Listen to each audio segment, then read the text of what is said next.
അയ്യപ്പൻകോവിൽ തൂക്കുപാലത്തിന് സമീപത്തെ ശൗചാലയം അനുമതിയില്ലാതെ നിർമ്മിച്ചെന്ന് ഡാം സേഫ്റ്റി അതോറിറ്റി 2021 NOCക്ക് നൽകിയ അപേക്ഷ നിരസിച്ചിരുന്നു. ഡാം സേഫ്റ്റിയുടെ എതിർപ്പും ഉന്നത യോഗത്തിന്റെ തീരുമാനവും അവഗണിച്ചാണ് കട്ടപ്പന ബ്ലോക്ക് പഞ്ചായത്ത് നിർമ്മാണം പൂർത്തീകരിച്ചതെന്നാണ് ഡാം സേഫ്റ്റി ഉദ്യോഗസ്ഥരുടെ വിശദീകരണം. എന്നാൽ ഡാം സേഫ്റ്റി ജീവനക്കാർ ജെണ്ട മാറ്റി സ്ഥാപിച്ചാണെന്ന ആരോപണവുമായി ഭൂമി വിട്ടു നൽകിയ ഉടമയും രംഗത്ത് വന്നു.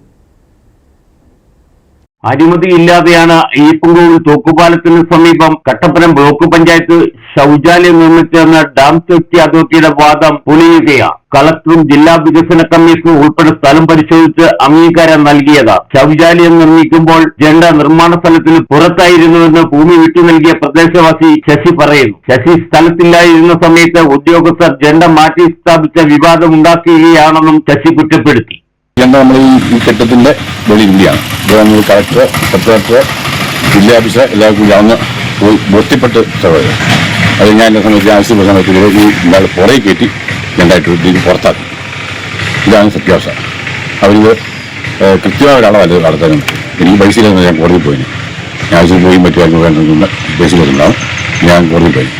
ശൗചാലയം പണിയാൻ നിരാക്ഷാപപത്രം ചോദിച്ചു കട്ടപ്പന ബ്ലോക്ക് പഞ്ചായത്ത് സെക്രട്ടറി 2021 കത്ത് നൽകിയിരുന്നു. സ്ഥലപരിശോധനയും നിർമ്മാണം ഇടുക്കി ജലാശയത്തിനുള്ളിലാണെന്ന് മനസ്സിലായതിനാൽ അന്ന് തന്നെ നിർമ്മാണത്തിന് അനുമതി നിരസിച്ചു. നിർമ്മാണം തുടങ്ങിയപ്പോൾ സ്റ്റോപ്പ് മെമ്മോ നൽകുകയും കളക്ടർ, ഉപനഗര പോലീസ് എന്നിവർക്ക് പരാതി നൽകുകയും ചെയ്തിട്ടുള്ളതാണ് എന്നാണ് ഉദ്യോഗസ്ഥരുടെ വാദം. സർക്കാരിന്റെ 30 ലക്ഷം രൂപ ചെലവഴിച്ചാണ് ശൗചാലയം പണിതിരിക്കുന്നത്. പരമാവധി ജലനിരപ്പ് കഴിഞ്ഞുള്ള സ്ഥലത്താണ് ശൗചാലയം പണിതെന്ന് നാട്ടുകാർ പറയുന്നു. ശൗചാലയം പൊളിച്ചു നീക്കാനുള്ള നടപടി മാറ്റി തുറന്നു പ്രവർത്തിപ്പിക്കാൻ നടപടി സ്വീകരിക്കണമെന്നും നാട്ടുകാർ ആവശ്യമുയർത്തി.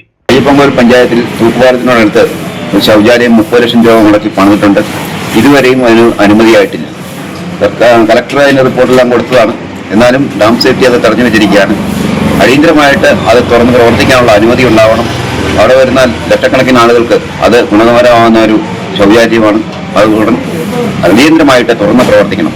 സർക്കാരിന്റെ ഫണ്ട് ഉപയോഗിച്ച് നിർമ്മിച്ച ശൗചാലയം സർക്കാരിന്റെ തന്നെ മറ്റൊരു വകുപ്പ് എതിർപ്പുയർത്തുന്നത് നാടിന്റെ വികസനം തന്നെ തടയും. ദിവസേന 100 കണക്കിന് സഞ്ചാരികളെത്തുന്ന തൂക്കുപാലത്ത് സഞ്ചാരികൾ പ്രാതിനിധ്യം നിർവഹിക്കാൻ കഴിയാതെ വലയുകയാണ്. അതിനാൽ അടിയന്തരമായി ശൗചാലയം തുറന്നു പ്രവർത്തിപ്പിക്കാൻ നടപടി സ്വീകരിക്കണമെന്നാണ് ആവശ്യമുയരുന്നത്. Idukki vision news, Ayyappancoil.